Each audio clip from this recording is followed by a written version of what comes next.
Jai Hind दोस्तों. In this video, I'll speak about William Wordsworth's the preface to the lyrical ballad in particular. I will explain his theories and all the elements that are involved in his theory of poetry. We all know William Wordsworth as a poet, as one of the greatest romantic poets. William Wordsworth, he himself claims that he is not a critic. He is fundamentally a poet. He said in 1830s that I am not a critic. I was set upon to write by the urgent requests of a friend, and heartily I regret I even had anything to do with it, though I do not reckon the principles that advanced erroneous. So William Wordsworth believes in what he wrote in his preface to Lyrical Ballad. The preface is a piece of theory of his poetry. William Wordsworth defined himself as a poet above all, and he is less prolific and gifted as a literary theorist and critic than his friend Samuel Taylor Coleridge. Nevertheless, the preface William Wordsworth wrote for the second edition of their book Lyrical Ballads, because Lyrical Ballad is a collaborative work by William Wordsworth and Samuel Taylor Coleridge. This preface is considered to be one of the most important documents in English criticism. Lyrical Ballad. What is Lyrical Ballad? Lyrical Ballad is a collection of poetry, collection of poems both by William Wordsworth himself and Samuel Taylor Coleridge. And Lyrical Ballads was first published in 1798. Mind the year 1798. The collection is considered a landmark of romantic literature and includes some of the most famous poems in the English language. So in the first edition, we find that there were 26 poems, and in second edition, there were 40 poems. So in Lyrical Ballad, we find that there were total 40 poems. 26 have been contributed by William Wordsworth himself and 14 by S.T. Coleridge. So this is a collaborative work, but the preface which was added to the second edition of Lyrical Ballads is by William Wordsworth himself, and S.T. Coleridge did not contribute to the preface. So the whole credit goes to William Wordsworth, and that is considered to be his theory of poetry. It's all about his idea about poetry, subject matter of poetry, language of poetry. In a way, in brief, we can say this is William Wordsworth's landmark critical work. So one of the most important critics is Northrop Frye. The 20th century critic Northrop Frye connects William Wordsworth's poetry to the description of social and political context. Northrop Frye writes, in William Wordsworth, the existing social and educational structure is artificial. For William Wordsworth, the existing social and educational structure is artificial. This is important. Full of inert customs and hypocrisy. For William Wordsworth, nature is better than books, and one finds one's identity with nature in moments of feelings in which one is penetrated by the sense of nature's huge and mighty forms. So Northrop Frye underlined the importance of nature in William Wordsworth's poetry, and how William Wordsworth poetry is a kind of social and political document. It's a critique of then existing social and political arrangement, and how the people were hypocritic, and how the things were very artificial. Then another critic we have, and he is Harold Bloom. So what did he say? He said that in dramatizing the moments of the individual consciousness, Wordsworth made poet's own subjectivity the prevalent subject of his poetry. The individual consciousness and subjectivity which we find in William Wordsworth's poetry. This is said by Harold Bloom. So when we say that individual consciousness and subjectivity are the subject matter of William Wordsworth's poetry, it means that what exactly Bloom wanted to say as far as individual consciousness and subjectivity are concerned. So individual consciousness and subjectivity refers to the unique personal experiences. Individual consciousness and subjectivity refer to the unique personal experiences, thoughts and feelings that shape an individual's perception of the world. How an individual perceives the world. In the context of romantic poetry, William Wordsworth and other poets emphasize the importance of personal experience, subjective truth. It focuses on the inner life, including thoughts, feelings, and imagination.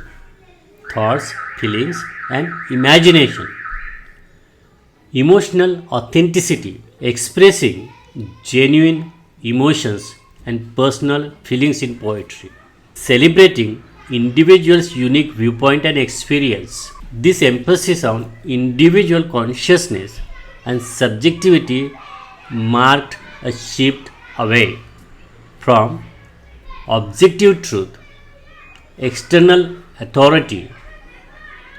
By exploring individual consciousness and subjectivity, romantic poets aim to create a more personal, intimate, and authentic form of poetry that reflected the complexities and depth of human experience. Preface to Lyrical Ballad is a kind of introduction to the collection of poetry, what we say lyrical ballads.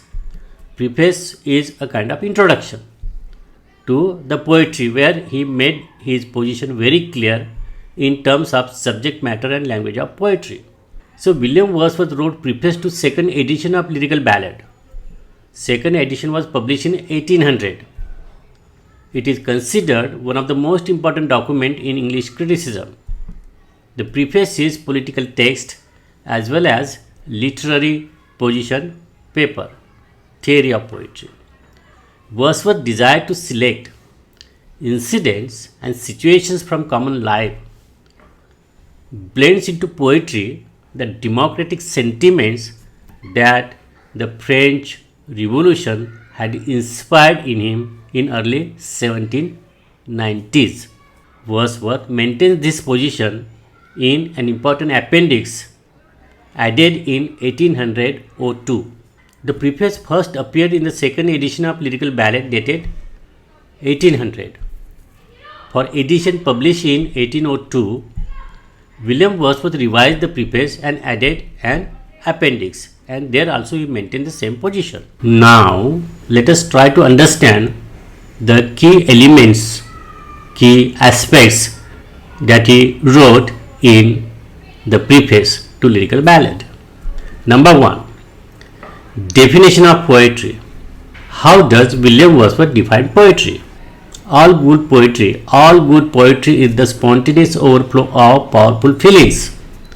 It takes its origin from emotions recollected in tranquility. So there are two parts in this definition. One is poetry is the spontaneous overflow of powerful feelings.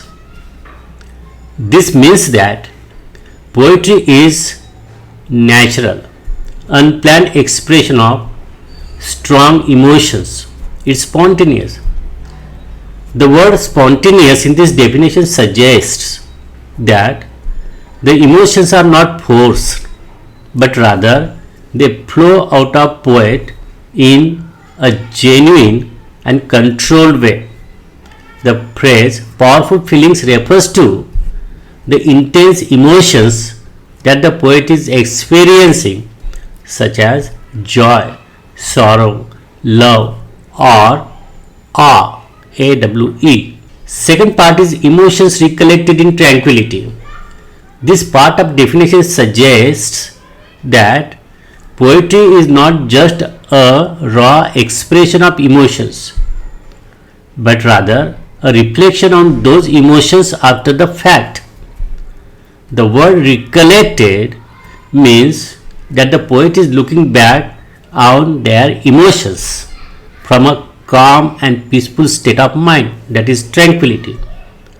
This allows the poet to process and understand their emotions and to shape them into a coherent and meaningful expression. In other words, poetry is not just an emotional outburst but a thoughtful and reflective exploration of emotions.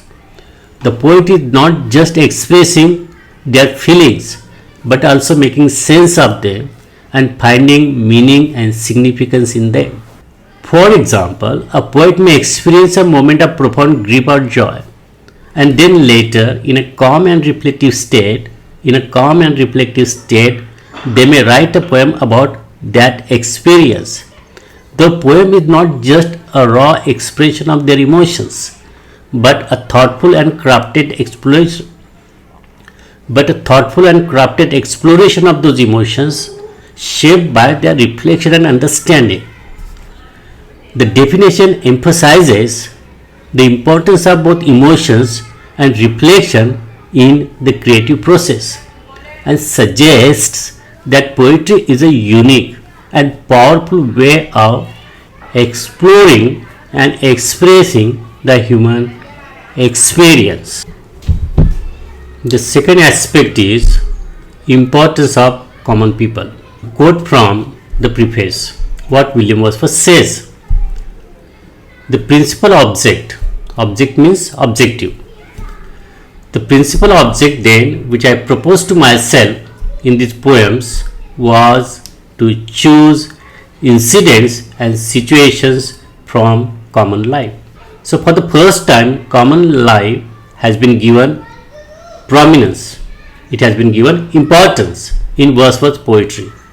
Further he says, and to relate or describe them throughout as far as was possible in a selection of language really spoken by men. So he is speaking here about the subject matter of poetry and the language of his poetry really spoken by men, and at the same time to throw over them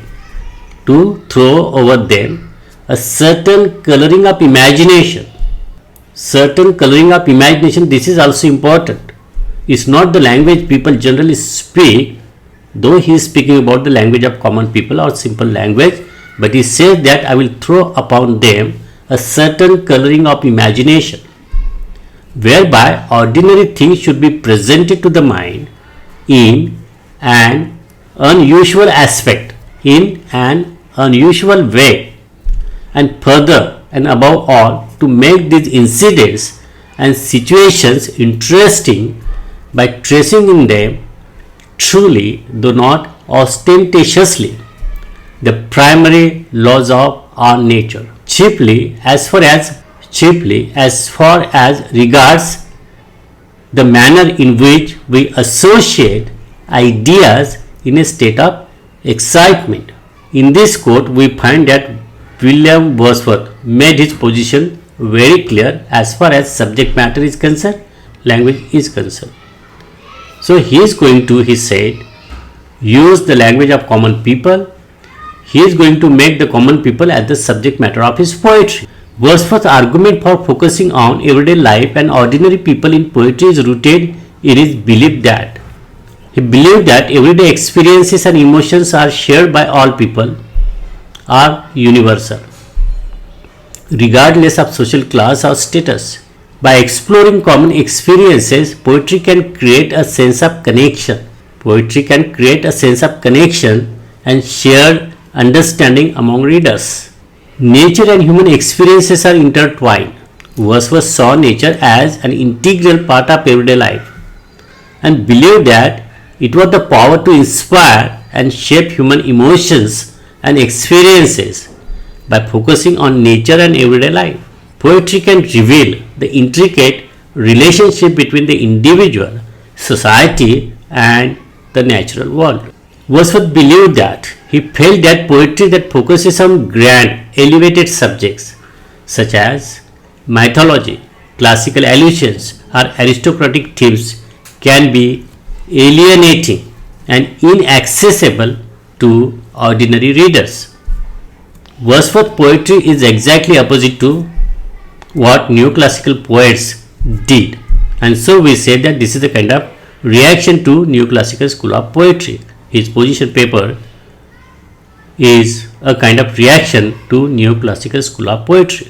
He believed that poetry should speak to the experiences and concerns of common people rather than catering to the interests of the elite. So we find that as far as subject matter is concerned, most of his characters are from rural area, from the countryside. These are the few examples. You go through Solitary Reaper, Idiot Boy, Michael, and there are many poems in which we find particularly nature as the subject matter of his poetry, because he finds the life of common people is closely associated with nature. There is intimate affinity between nature and common people. Then William Wordsworth is speaking about use of simple language, because in that definition also he made his position very clear. William Wordsworth believed that simple language can convey profound truths. It means that William Wordsworth advocated for using straightforward, unadorned language to express complex ideas and emotions in poetry. These are the quotes from Preface. He wrote, "I have at all times endeavored means he made efforts, he tried to look steadily at my subject. Consequently, there is, I hope, in these poems little falsehood." He believed in truth, and he believed in truth, and truth he found in common people. Everything comes from heart and it goes to heart. So he believed in authenticity. What he's saying, I have at all times endeavored to look steadily at my subject. Consequently, there is, I hope, in these poems little falsehood of description. His description he claims to be authentic, and my ideas are expressed in language really used by men, really used by people in the countryside.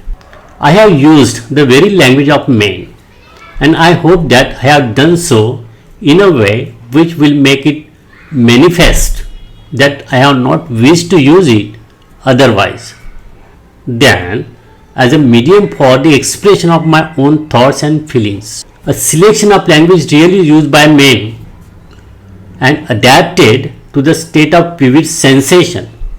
And adapted, it means that making a little changes according to the state in which the people express their feelings and emotions, that is vivid sensation. In a state of excitement, when the people use the language in a state of excitement, he tried to adapt language to match their state of excitement. A selection of language really used by men and adapted to the state of vivid sensation is the primary object of my endeavor. So William Wordsworth is focusing on simple language. Simple language makes poetry more accessible to the reader, he believed. Wordsworth wanted his poetry to be understood by ordinary people and not just the educated elite. Simple language is more authentic and genuine. Simple language conveys ideas and emotions more clearly and directly. Simple language can convey universal truth and fundamental human emotions, making poetry more relatable and impactful. Wordsworth reacted against the ornate, elaborate language of 18th century poetry. He is speaking about neoclassical poetry, which he saw as artificial and pretentious. Which William Wordsworth saw as artificial and pretentious. Therefore, simple language was a deliberate choice to move away from neoclassical school of poetry. By using simple language, Wordsworth emphasizes the content and the substance of his poetry over its form and style. This allowed him to explore deeper themes and emotions. Have a look at these lines. I wandered lonely as a cloud. This is from I wandered lonely as a cloud. I wandered lonely as a cloud. This can be a prose sentence, but this is poetic expression here. I wandered lonely as a cloud. He compares himself to a floating moving cloud. The world is too much with us, late and soon. How simple are the words? How simple is the language that William Wordsworth is using? And this line is from The world is too much with us. I wandered lonely as a cloud. The world is too much with us, late and soon. We can see that William Wordsworth avoids artificial ornament, and the lines here, the rainbow comes and goes, and lovely is the rose. You see how simple is the language. There is no ornament, embellishment. There is no ornament, there is no embellishment, there are no high sounding words. The rainbow comes and goes, and lovely is the rose. Then the mist that on the mountain dwells. So in all these verses and the sentences are the lines of poetry, we find that William Wordsworth made every effort to keep it very simple so that every individual can understand his poetry. So all these lines illustrate William Wordsworth's avoidance of artificial ornament, instead using natural imagery and simple language to convey meanings. The third aspect that we can see in his preface to Lyrical Ballad is impact of nature. William Wordsworth is considered to be a nature poet primarily. Fundamentally, he is a nature poet, and William Wordsworth believed that nature has the power to inspire and transform us, power of nature, and that poetry should reflect this transformative power. Wordsworth saw nature as a force that can change us, enlighten us, help us connect with something greater than ourselves. He saw nature as having a spiritual dimension, a source of transcendence, connection to the divine. So we can find William Wordsworth belief in divine presence in nature, and that divine presence in nature can, he believed, enlighten us, elevate our life, enhance our understanding of the world and oneself. So in these poems, I wandered lonely as a cloud, there are many poems, I just cited a few. I wandered lonely as a cloud, Tintern Abbey, The Prelude. In these poems, Wordsworth explored transformative power of nature, its ability to inspire and elevate us, and the emotional connection it can create. He uses poetry to reflect on his own experiences in nature and to convey the beauty and majesty of the natural world. William Wordsworth's reaction against neoclassical school of poetry. The whole romantic movement was against neoclassical school of poetry, and the chief exponent of neoclassical poetry are Dryden and Alexander Pope. John Dryden and Alexander Pope. So Dryden and Alexander Pope were influential in shaping neoclassical style which emphasized the classical form and structure. Try to understand the word neoclassical, because neoclassical poets took inspiration from classical poets in ancient Greece and Rome. They modeled their literature, they modeled their poetry on the great classical writers. So they emphasized the forms and structures used by classical writers. So Dryden and Pope tried to imitate the classical poets and writers. Dryden and Pope insisted reason and intellect instead of feeling and emotions. They focused on satire and social commentary. They particularly tried to point out the follies in urban society, and particularly urban English society. They depict the picture of 18th century England in particular. They used heroic couplets. New classical poetry focuses on classical forms and structure, reason and intellect instead of emotions and feeling. They focused on satire and social commentary. They used heroic couplets and formal language. And romantic poetry is exactly opposite to all these things. New classicists saw poetry as rational, intellectual pursuit, while romantics saw it as emotional and intuitive expression. They focused on emotion, feelings, and subjectivity, as I said earlier. Neoclassicists adhered to strict forms and conventions, while romanticists sought freedom and innovation. Because, as I said, this is a kind of social document, and this document is revolutionary. For the first time, William Wordsworth brought common people to the center, and therefore, preface. So, this is how we need to understand preface to Lyrical Ballad. Thank you and Jai Hind.